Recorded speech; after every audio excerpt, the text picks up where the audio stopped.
Olá, alunos! Vamos dar continuidade, então, às nossas aulas para que a gente possa se manter sempre atualizados dentro do nosso conteúdo. Bem, a aula de hoje é sobre violência doméstica e sexual. Gostaria que vocês fossem pensando qual o significado do termo violência. Então, violência tem um significado em latim da própria palavra, que significa caráter violento ou bravio. Mas em termos de comportamento, significa que uma pessoa vai ter medo ou ficar aterrorizada em relação a alguma atitude de outra pessoa. E essa atitude pode ser um ato de brutalidade, de constrangimento, de abuso, de proibição, desrespeito, discriminação, imposição, invasão, ofensa, agressão física, psíquica, moral ou patrimonial contra essa pessoa. Bem, existem vários tipos de violência. Mas como nós estamos falando da saúde da mulher, vamos focar um pouco em violência de gênero. Essa violência de gênero, gente, ela é um problema mundial que está ligado ao poder, né, e privilégios dos homens, privilégios masculinos. E isso afeta consideravelmente o bem-estar, a segurança, a educação e a autoestima das mulheres. Mas o que é gênero para vocês? Passei um textozinho, um capítulo de livro para vocês lerem, e muitos já me entregaram a resenha e tinha lá a definição de gênero. Então, gênero, ele é um construto social, ou seja, a própria sociedade criou, né, fundamentado no biológico, ou seja, na genitália masculina e na genitália feminina. Então, homens e mulheres, eles são condicionados, né, a exercerem determinados papéis dentro daquela sociedade. Então, vamos ter como exemplo as crianças. Aquelas crianças que nascem com a genitália masculina, eles devem, né, são impostos a terem força física, a terem coragem, a serem agressivos, né? A maioria da sociedade diz assim: você é homem, você não pode chorar, né? E as crianças que nascem com a genitália feminina devem ser passivas, submissas, dependentes e terem a vocação para a maternidade. Ai da mulher que disser que não quer ser mãe. A sociedade já recrimina. A violência de gênero ela pode se dar em qualquer fase da vida da mulher. E existem vários tipos desse tipo de violência. Pode ser a violência perpetrada pelos parceiros íntimos, por membros da família, que às vezes ela nem sabe que está sendo violentada. Tem a violência sexual, que pode incluir o estupro, por não parceiros ou pelos próprios parceiros. Tem o assédio sexual, pode se dar em escolas, em locais de trabalho, na própria rua ou em lugares públicos como shoppings. Tem a violência online, que se dá por meio da internet, de mídias sociais, WhatsApp, Facebook, o tráfico de mulheres, né, para outros países ou não, que exploram essa mulher sexualmente, economicamente. O feminicídio, ou seja, matar a mulher só pelo fato dela ser mulher, por parceiros íntimos ou não. Esses parceiros íntimos atirarem ácido no corpo da mulher, assassinarem as mulheres, assassinarem também envolvendo violência sexual. Esses são tipos de violência de gênero. Todo e qualquer tipo de violência está fortemente associada a consequências negativas na vida e na saúde de alguém, principalmente das mulheres, que são as mais afetadas diante das violências, como nós já falamos de gênero, como nós já falamos, né, na nossa sociedade atual, é a violência de gênero que está mais frequente. Dentro dessa violência de gênero, nós temos vários outros tipos de violência. Então, aqui nesse slide, nós temos consequências não fatais da violência para essa mulher. Então, o que é que afeta no comportamento e na saúde dessa mulher? Existe a consequência física, ela pode ter lesões abdominais, torácicas, lacerações, ficar incapacitada, afeta a saúde mental e comportamental, então essa mulher ela pode passar a ingerir álcool e drogas, ter distúrbios alimentares e do sono, ter déficit de atenção, hiperatividade, afetar na saúde sexual e reprodutiva, ter gravidez indesejada, realizar abortos inseguros, ter dor pélvica crônica, adquirir HIV e doenças crônicas, pode ter artrite, asma, diabetes, acidentes vasculares, doenças do fígado, dentre outras. Então, a violência contra a mulher, ela é definida pelo Ministério da Saúde como toda e qualquer conduta, e aí conduta essa que pode envolver discriminação, pode envolver agressão ou até mesmo omissão, baseada no gênero. Gênero, né, só pelo fato da vítima ser uma mulher.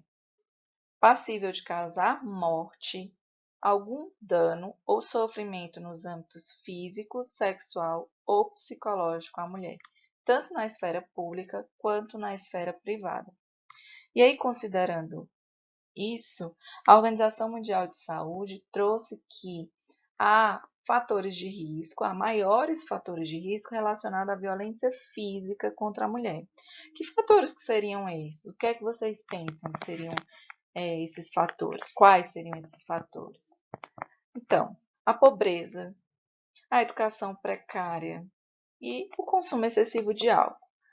Bem, lembrando que eu falei que a Organização Mundial de Saúde falou que há um maior risco de violência física contra a mulher com esses fatores. Não quer dizer que sejam só esses fatores que vão determinar que um homem vá realizar uma violência física contra a mulher. A mulher ela é preterida em diversos campos da nossa sociedade. Então, elas sempre lutaram pela igualdade de direitos. E houveram, sim, muitas conquistas. Por exemplo, foi o direito ao voto. Hoje em dia, tem algumas mulheres que dizem que isso é coisa de feminista, que saco ter que se levantar para votar. Mas imaginem vocês se nós não tivéssemos essa escolha. Se nós não pudéssemos eleger as pessoas que vão governar nosso estado, nossa cidade, nosso país, isso foi um ganho muito grande para nós mulheres. Também tivemos direito a delegacias em defesa da mulher. Mas, em relação à violência contra a mulher, o Brasil só foi dar prioridade a políticas públicas mais ou menos na década de 70, 80. E aí deu destaque para a Lei Maria da Penha e para a lei da obrigatoriedade da notificação de violência contra a mulher. Então, todo caso de violência deve ser notificado, ter uma notificação compulsória no território nacional, tanto em instituições públicas quanto na instituição privada. E aí se inclui violência física, sexual, psicológica que tenha ocorrido. Ok? Alguém sabe quem é Maria da Penha? Acredito que já tenha ouvido falar muito nela, né?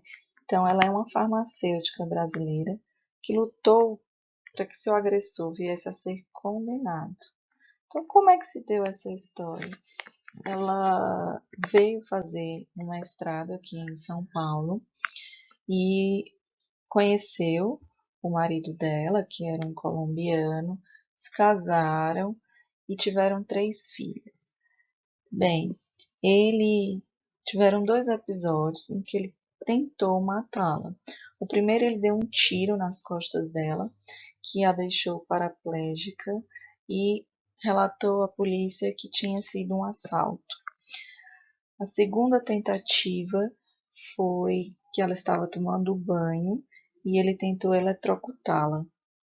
Então, Maria da Penha lutou, né, por muitos e muitos anos para que seu marido fosse preso.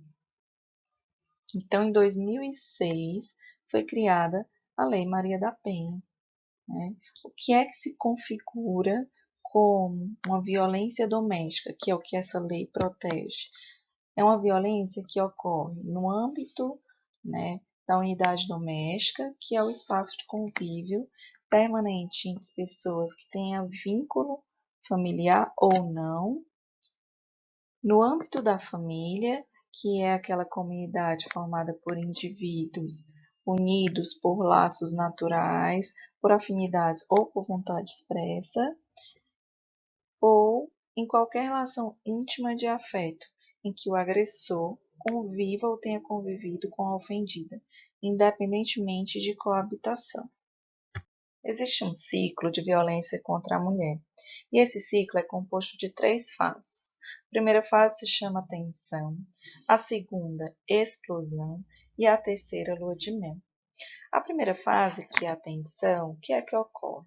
O agressor, ele vem com agressões verbais, tem crise de ciúme, chega a destruir objetos, faz ameaças, e a mulher, ela muitas vezes, ela se sente culpada, ela tenta acalmar esse agressor e não correlaciona essa atitude violenta com cansaço, com o uso de álcool, o uso de drogas.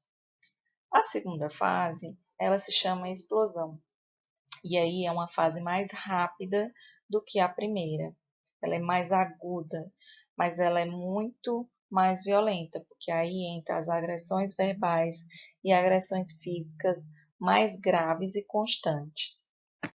A terceira fase, que é a lua de mel, o que é que acontece? Como o próprio nome diz, vem o agressor todo arrependido, todo cheio de remorso, e aí a mulher acaba acreditando que ele não vai mais fazer, não vai mais ter aquele tipo de atitude, né? Não vai mais agredi-la.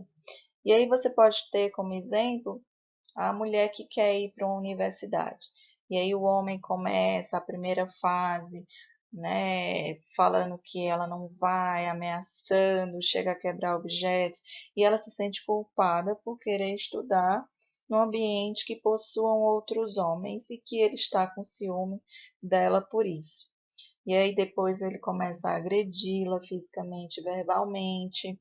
E na terceira fase ele pede desculpas, né, sente remorso. E aí ela acaba acreditando que ele está realmente arrependido. Esse gráfico é para vocês entenderem que essas fases elas são cíclicas, ou seja, começa aqui na tensão, onde tem os insultos, as humilhações, a intimidação, as provocações mútuas, aí vem para fase de explosão, que é a violência aguda, as agressões físicas, verbais, depois vem para a lua de mel, que aí é a idealização que ela tem do parceiro. Ela gostaria que esse parceiro fosse e permanecesse nessa fase para sempre. E não percebe que tudo vai recomeçar e vai passar por todas as fases novamente. Ok? Existem alguns tipos de violência contra a mulher. A primeira que nós iremos abordar é a violência física. Quando que se dá essa violência física? Quando uma pessoa ela tem relação de poder em relação à outra. E aí ocasiona um dano a essa pessoa que não é acidental, por meio da força física, podendo provocar lesões externas, internas ou ambos. Ou seja, quais as atitudes do homem em relação à mulher que caracteriza como a violência física? Puxões de cabelo, chute, arranhões, hematomas, fraturas, asfixia. Tudo isso caracteriza como a violência física. A violência psicológica, ela envolve humilhações, ações ou omissões que vão causar danos a essa mulher, à sua autoestima, à sua identidade, ao desenvolvimento dela. Por exemplo, se esse homem insiste em dizer que essa mulher tem amante, ofende a família dessa mulher rotineiramente, desrespeita o trabalho dessa mulher, critica a atuação dessa mulher como mãe, critica o corpo dessa mulher, critica a comida que ela faz, as roupas que ela usa, o corte de cabelo que ela faz, tudo isso envolve a violência psicológica. Um outro tipo de violência contra a mulher é a violência sexual, que é toda ação que envolve uma relação de poder por meio da força física, da coerção, da intimidação psicológica, que obriga a mulher a ter um ato sexual contra a sua própria vontade. Isso envolve também expressões verbais e corporais que não são do agrado dessa mulher, envolve toques e carícias que não são desejadas pela mulher, prostituição forçada, participação em pornografia de forma forçada. Então, tudo isso é caracterizado como uma violência sexual. E dentro dessa violência sexual existem tipos dessa violência, como o abuso incestuoso, caracterizado pelo envolvimento do pai ou de algum parente próximo, como um tio, que pela sua posição de poder maior do que o da vítima, força essa vítima a ter relação com ele. Sexo forçado no casamento, que o marido diz para a mulher que é obrigação da esposa ter relação sexual e não é. Um assédio sexual no local de trabalho, que é onde alguém com uma hierarquia maior do que a mulher, ou por poder de demitir essa mulher por medo, ocasiona um constrangimento, né, para essa mulher, forçando ela a aceitar esse assédio sexual. Um outro tipo de violência sexual é o estupro, quando essa mulher ela é obrigada a ter relação vaginal sob ameaça ou violência do agressor. Tem também o atentado violento ao pudor, que é quando essa mulher é obrigada a ter relação sexual anal ou oral, ou qualquer contato íntimo que não tenha a relação sexual vaginal, que se tiver é considerado estupro, ou que essa mulher seja obrigada a presenciar outras pessoas tendo relações sexuais, ou, por exemplo, se masturbando. Presunção de violência, que hoje é considerada chamada de estupro de vulnerável, onde a vítima é menor de 14 anos, é alienada ou débil mental, e o agressor conhece a situação, ou que essa pessoa ela não consiga resistir a esse tipo de violência. Então, a violência sexual ela é considerada muito importante para fatores de risco como ISTs, né, infecções sexualmente transmissíveis, gestações indesejadas, e aí entram os abortos clandestinos e o perigo de morte dessa mulher por infecções ou outras consequências relacionadas a esse aborto, e problemas de saúde reprodutiva.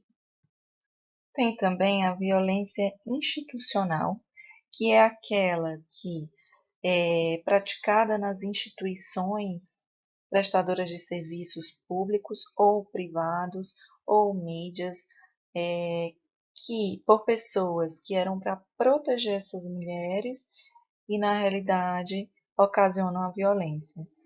Um exemplo prático da violência institucional é o próprio assédio moral. E por último, nós vamos falar sobre a violência doméstica, que nós já esclarecemos um pouco sobre o seu conceito, mas eu queria trazer alguns mitos sobre esse tipo de violência. A violência só acontece entre famílias de baixa renda e pouca instrução. É isso? Nunca uma pessoa de renda elevada e de muito conhecimento realizou algum tipo de violência? As mulheres provocam ou gostam da violência?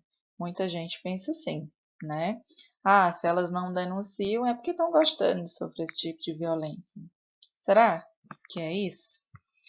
Os agressores não conseguem controlar suas emoções. Será que não? A violência doméstica vem de problemas com álcool, drogas ou doenças mentais.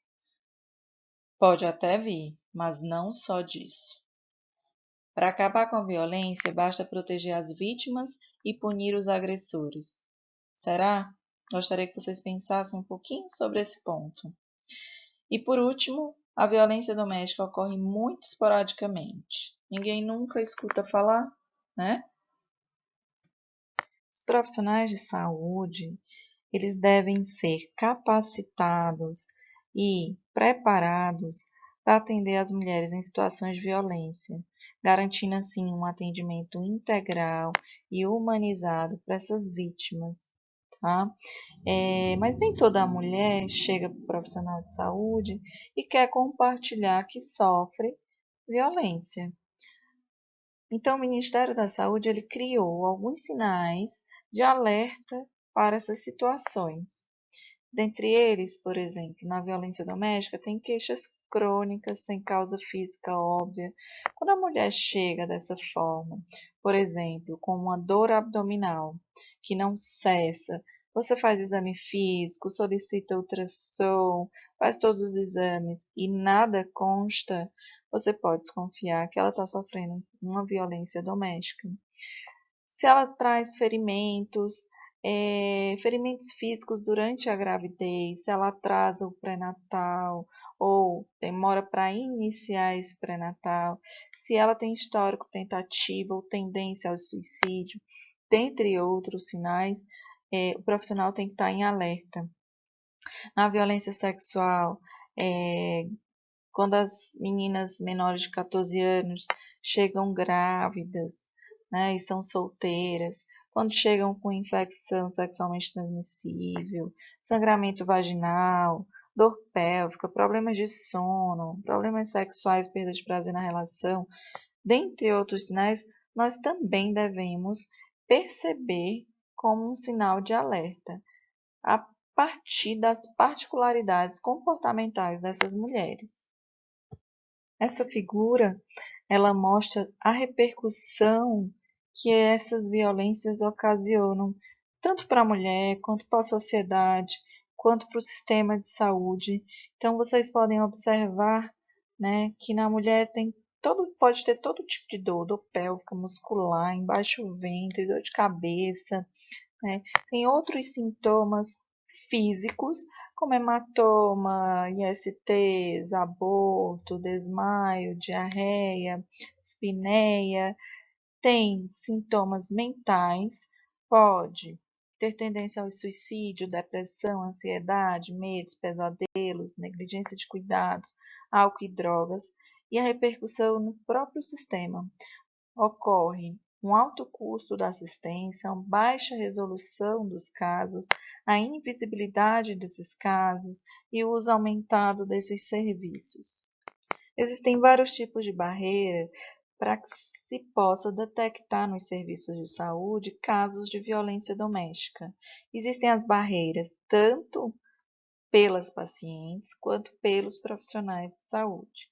Pelas pacientes, elas podem não querer contar sobre sua violência, que sofrem violência. Por quê? Porque muitas vezes ela contou para alguém e acabou sendo culpada pela violência. Ela pode achar que seus problemas não são importantes para os outros, acha que o agressor possa mudar seu comportamento como ele prometeu. Ela pode se sentir envergonhada ou humilhada, ela tem medo de perder os filhos. Muitas vezes o agressor a acompanha e não deixa, não permite, não dá espaço para que ela conte. Então, são muitas as barreiras que essa paciente ela pode encontrar para não contar sobre a sua violência. E as barreiras referentes aos profissionais, muitos deles não têm o conhecimento de como possa abordar a paciente, né? Então, ele não pergunta. Geralmente, eles têm uma falsa ideia de que as mulheres merecem ou pedem um abuso, e aí vem a nossa sociedade machista predominando, né, na cabeça também dos profissionais. Acreditam que a violência doméstica é um problema social ou legal, mas não um problema de saúde pública, ou seja, eles preferem não interferir. A violência é um problema pessoal e privado, e os profissionais não têm o direito de intrometer-se neste tipo de assunto. Então, tem muitos profissionais que pensam dessa forma. Podem achar que essas mulheres podem se sentir ofendidas se eles entrarem no assunto violência. Acham que as violências não acontecem com as mulheres que trabalham ou com famílias, né, de maior poder aquisitivo. Alguns desses profissionais, eles também provocam a violência, e podem também conhecer o agressor ou se sentir medo de alguma represália desse agressor. Como devem ser as normas gerais de atendimento? Existe um fluxo interno de atendimento e cada profissional deve dividir as funções para cada etapa da atenção. Essa atenção deve incluir a entrevista, registro da história dessa mulher, o exame clínico e ginecológico, exames complementares e acompanhamento psicológico é fundamental. Os fluxos devem considerar condições especiais, como intervenções de emergência ou internação hospitalar, dependendo do caso e da situação individual de cada mulher. Lembrando que o acolhimento ele é essencial no atendimento às vítimas de violência e deve estabelecer uma relação sempre de confiança entre o profissional e a vítima. O profissional ele deve receber, escutar essa mulher com respeito e solidariedade, procurando sempre compreender as demandas e expectativas da própria mulher.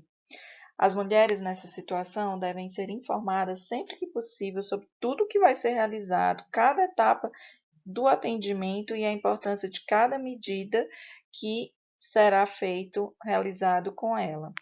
Cabe aos profissionais de saúde fornecer as informações necessárias sobre os direitos da mulher e apresentar as alternativas à interrupção da gestação, se for o caso, como assistência pré-natal e entrega da criança para adoção.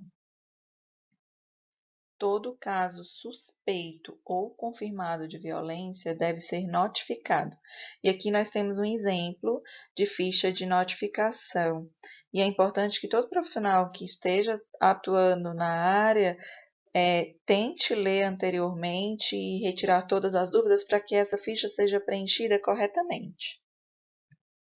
E o atendimento emergencial vítima de violência sexual acontece quando, por meio da avaliação, observa-se que a vítima sofreu ferimentos ou lesões decorrentes desse tipo de violência.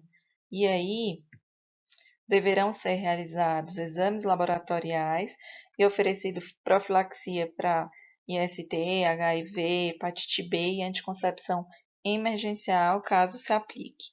Então, os objetivos é assistir, estabilizar e encaminhar adequadamente, né, a vítima de violência sexual, prevenir infecções sexualmente transmissíveis, tomar medidas preventivas imediatas para evitar a concepção resultante desse tipo de violência.